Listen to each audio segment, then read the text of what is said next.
নমস্কার বন্ধুরা, বাঙালিয়ানায় সবাইকে স্বাগত জানাই আরও একটি নতুন ধরনের রেসিপি দেখার জন্য। বাড়িতে অনেকখানি দুধ জমে গেছে, তো সেই দুধ দিয়ে ভাবলাম কি করব। তো হঠাৎ মনে হলো যে ছানা পোড়া তৈরি করব। আর এই ছানা পোড়াটা খেতেও যতটা সুন্দর, দেখতেও একদম লোভনীয়। আর সেই ছানা পোড়াটা খুব সহজেই বাড়িতেও তৈরি করা যায়।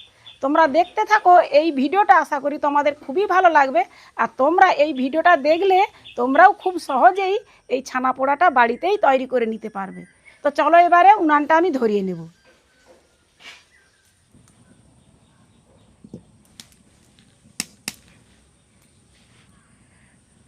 প্রথমে দুধ থেকে ছানাটা আমি তৈরি করে নেব।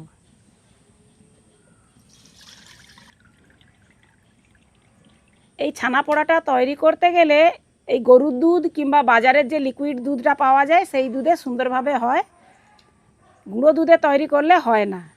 দুধটাকে ভালো করে ফুটিয়ে নেব। দুধের কড়া নামিয়ে ছানা কাটালে ছানাটা অনেকটাই নরম হয়।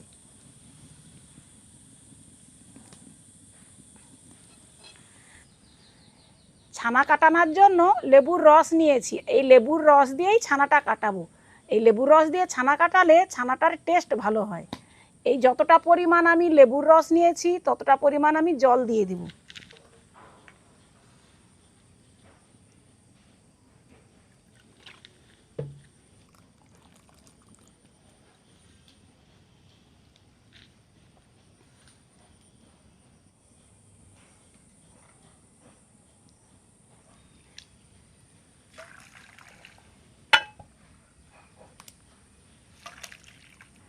এবারে ছানাটাকে জল দিয়ে ধুয়ে নেব।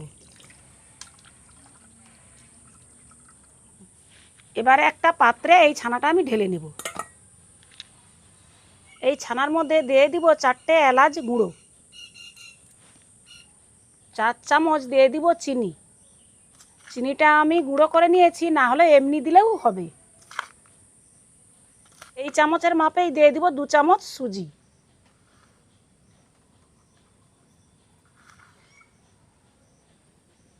চামচ দিয়ে দিব গুঁড়ো দুধ।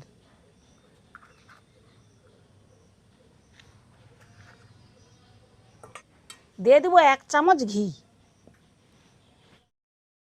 ভালোভাবে চকটে চকটে মাখিয়ে নিতে হবে, একদম ছানাগুলো যাতে একদম প্লেন হয়ে যায়। একটা স্মুথ ব্যাটার তৈরি করতে হবে। যেহেতু এই ব্যাটারটা একটু শক্ত লাগছে, সেই জন্য একটু অল্প পরিমাণ জল দিয়ে দিব।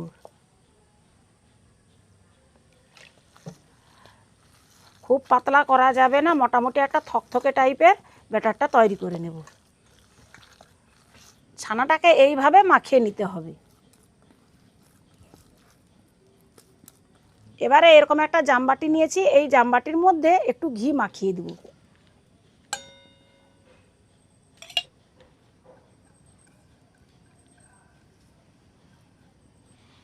এবারে আমি একটা কলা পাতা সেঁকে নিয়েছি, এই কলা পাতাটা এই জামবাটির মধ্যে বসিয়ে দেব। কলা পাতার ওপরেও একটু ঘি দিয়ে দেব।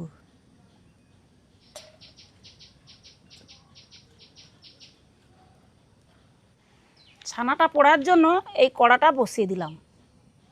এই কড়ার মধ্যে দিয়ে দিব কিছুটা বালি।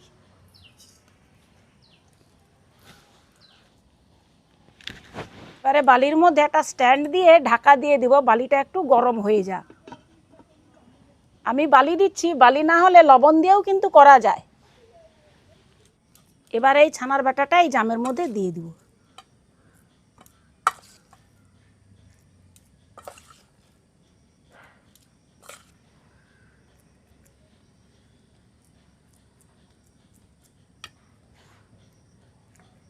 বালিটা গরম হয়ে গেছে, এবারে এই জামবাটিটা এই স্ট্যান্ডের উপরে বসিয়ে দেব। আবারও ভালোভাবে ঢেকে দিয়ে আধ ঘন্টা পেক করে নেব। তাপমাত্রাটা খুব অল্প আঁচে রাখতে হবে। আধ ঘন্টা পর আবার চলে এলাম। এবারে আমি দেখে নেব ছানা পোড়াটা হয়ে গেছে কিনা।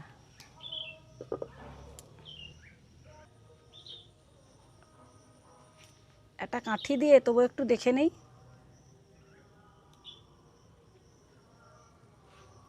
সুন্দরভাবে হয়ে গেছে। আমি এবারে জামবাটিটা নামিয়ে নেব।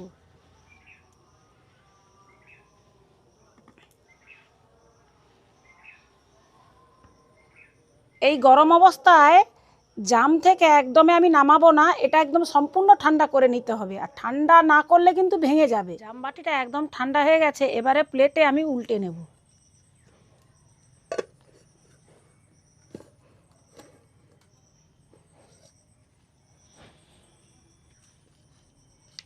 এইবারে পাতাটাকে তুলে নেব।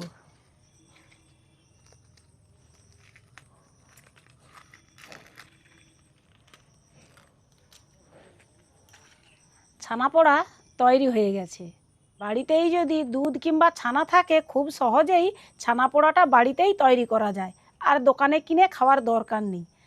এবারে ছানা পোড়াটাকে কেটে নেব।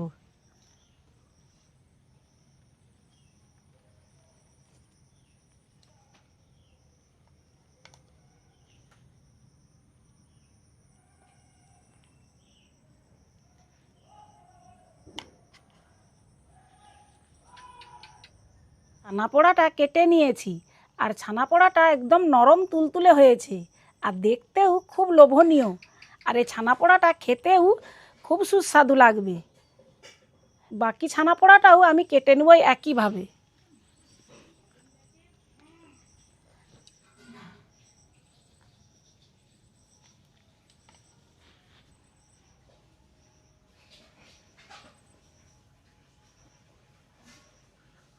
বন্ধুরা, তোমরা কিন্তু একবার হলেও ছানা পোড়াটা বাড়িতে তৈরি করে খাবে, খুব ভালো লাগবে। আর যারা ছানা পোড়াটা খেয়েছো তারা তো জানবে যে ছানা পোড়াটা কত স্বাদে ভরা একটা মিষ্টি।